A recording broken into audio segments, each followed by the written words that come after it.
Les élèves de 4e latiniste du collège Iqbal Massi de Saint-Denis vous présentent les métiers découverts lors de leur voyage à Montreuil dans le Périgord.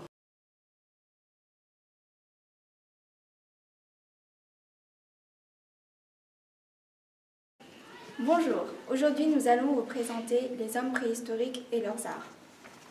Bonjour. Actuellement, nous savons que nous avons un ancêtre commun préhistorique, mais nous ne savons pas d'où il vient, ni comment il est. Nous n'avons trouvé aucun vestige, mais nous savons qu'il s'est divisé en deux espèces. L'espèce des grands sages et la nôtre. Dans l'espèce des grands singes, il y a le chimpanzé qui est apparu il y a à peu près 35 millions d'années. Il est quadrupède et utilise une variété de 65 outils différents, dont une pierre pour pouvoir casser des noix et un bâton pour les insectes. Notre premier ancêtre est l'Homo habilis, qui veut dire homme habile.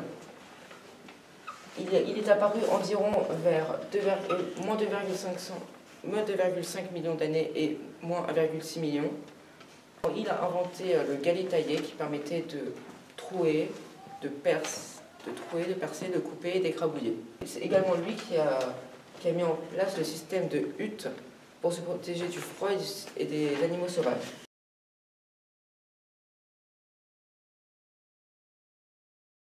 Comment vous allez faire pour mesurer le volume? Voilà.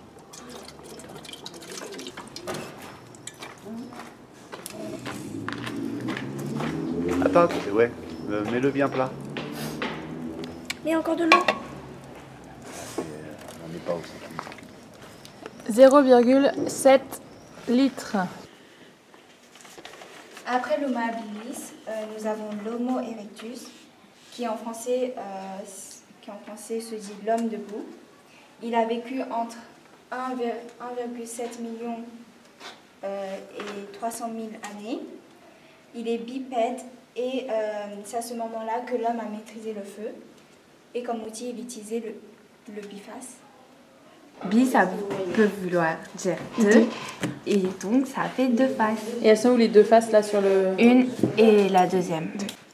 Alors, on a appelé l'Homo néandertal, comme on l'a appelé Néandertal, car on a trouvé les premiers vestiges dans une vallée à Néander. Et vallée en allemand se dit Tal, donc Néandertal. Il a vécu entre 400 000 et 30 000 ans. Il est bipède. Il a commencé à faire des sépultures et c'est à ce moment-là qu'on a vu les premières gravures. Il utilisait des méthodes lévalois avec des bifaces, des grattoirs, des lames denticulées et des pointes. Puis, après Homo erectus, nous avons Homo sapiens. L'Homo sapiens en français se dit l'homme qui sait. Il a vécu il y a 300 000 ans. Il est bipède et il a utilisé des débitages laminaires avec des bourrins, des grattoirs, des perçoirs, des pointes à cran. Il a amélioré les techniques avec des armes comme des arcs, des propulseurs, des harpons. Il a aussi fabriqué des vêtements, il a fabriqué des parures et il a fabriqué des instruments de musique. Puis l'Homo néandertal a disparu soudainement. On ne sait pas pourquoi, mais il y a des hypothèses qui courent.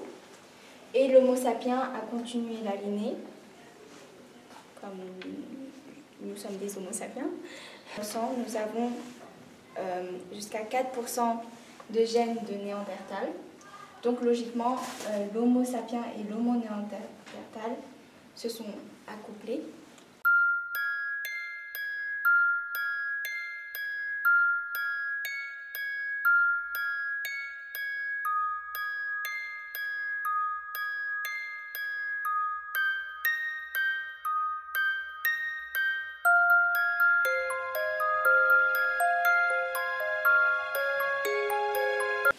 Nous allons parler de l'art préhistorique.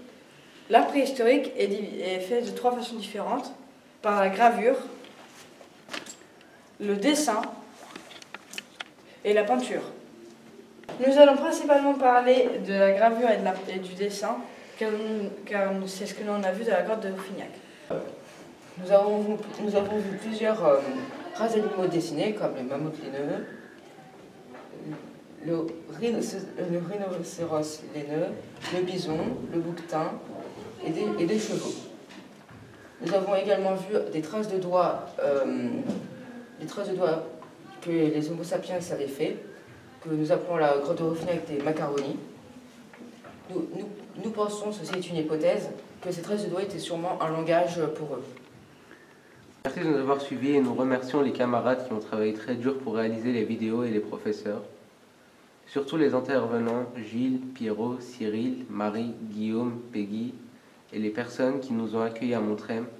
N'hésitez pas d'aller voir les prochaines vidéos. Ciao.